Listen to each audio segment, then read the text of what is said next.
Have you ever pondered the fine line between compassion and complicity? It's a thought worth contemplating as we dive into today's topic. There's a common misconception that's been making the rounds, a thought pattern that's more damaging than it is liberating. It's about the trans issue and the belief that in the name of compassion, we should let individuals continue on paths that may be harmful to them and ultimately to society as a whole. An often misunderstood concept is virtue, a Latin term that emphasizes virtue over freedom.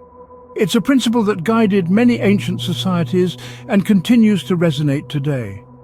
The idea is that virtue, the moral compass that guides us to act rightly, should take precedence over absolute freedom. Why, you may ask?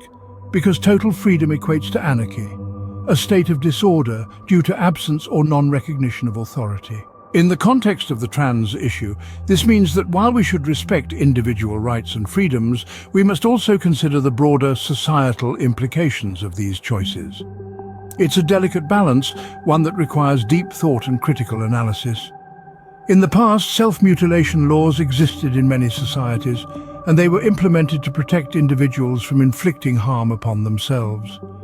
While these laws have evolved over time, the underlying principle remains the same: to safeguard individuals from actions that could cause them irreversible harm. This brings us to the question, what should be the limit to what a human is allowed to do to themselves? The answer is when it impairs them in a way that harms society. An individual's actions should never jeopardize the collective well-being. In summary, it's not compassionate to let someone continue in a harmful lie. Virtue should be prioritized over absolute freedom. Total freedom can lead to anarchy, and there should be restrictions on actions that can harm an individual and, by extension, society. We need to strike a balance between individual freedoms and societal well-being. It's a complex issue with no easy answers, but it's a conversation worth having for the health and future of our society.